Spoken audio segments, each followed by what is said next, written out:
Episode 1 for the week. Okay, I'm gonna do Sri Lanka now. I'm gonna get to people that are just mean to people. I'm gonna talk about that. Oh, yesterday I forgot to wish everyone a happy Easter, but then again I did put that at the Pacific Daylight Times, and it was in the title. Happy Easter to all. He is risen indeed.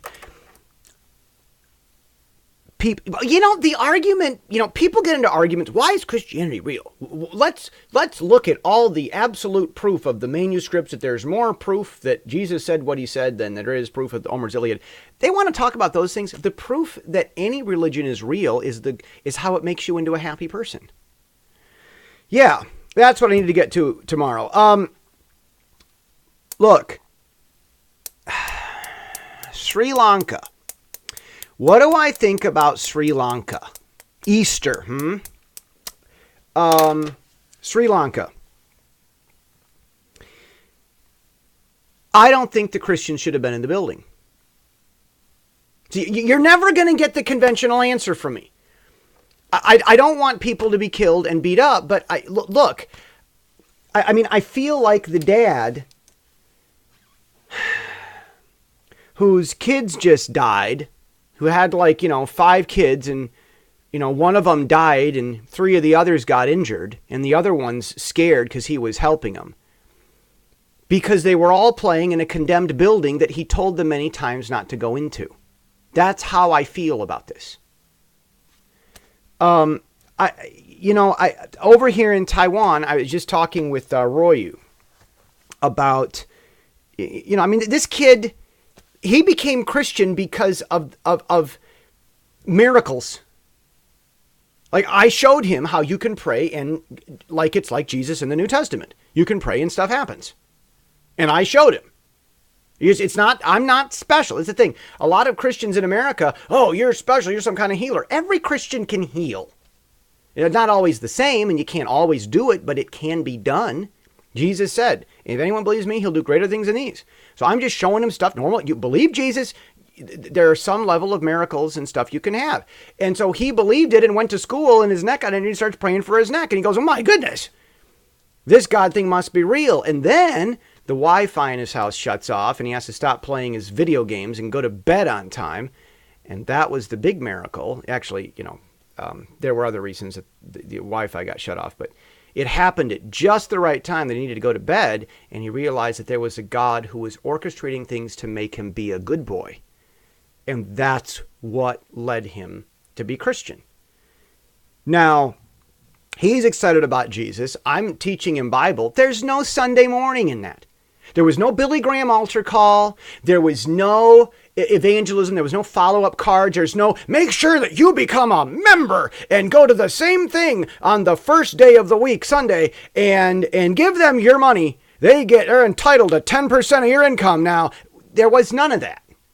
And there was none of that spun the way I said it. There was none of it spun the way they like to sell it. There was none of that. And he's becoming a better and better person. He's getting along with his parents more, which everyone has trouble getting along with their parents. And his parents are divorced, and his dad wants me to tell all of his business. And he kind of is okay with that as much as a teenager even pays attention.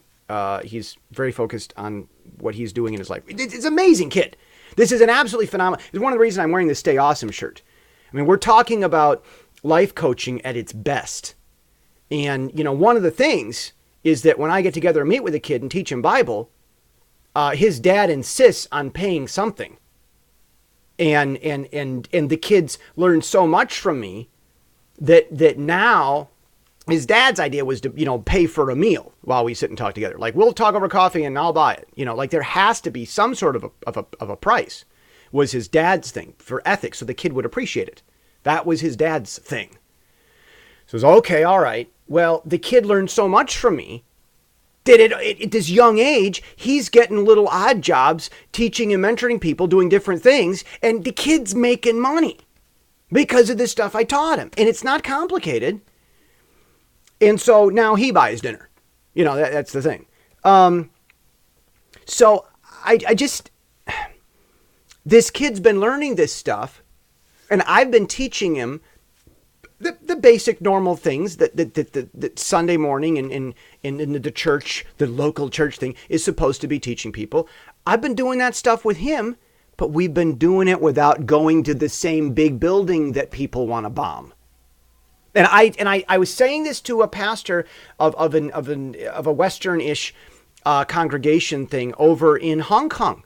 I said, the problem with you Sunday morning folks is you're so predictable, you make yourselves a target. If some terrorist wanted to blow you guys up, you've announced to the world when and where you're going to be every single week like clockwork. You're so predictable, it's like painting a big old bullseye right on your foreheads. It's so easy. And it's not necessary. It's absolutely not necessary.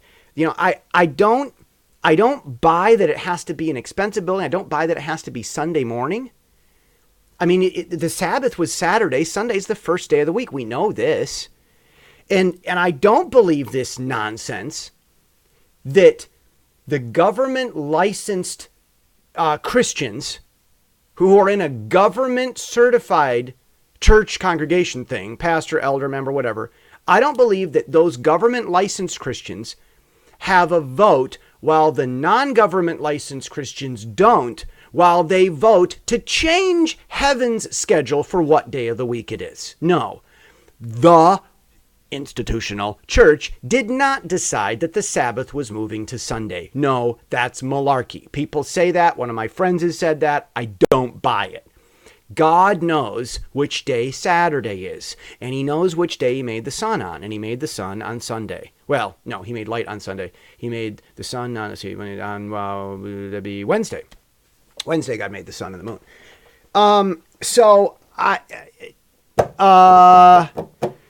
No, I don't buy the institutional thing, and I've written books about it.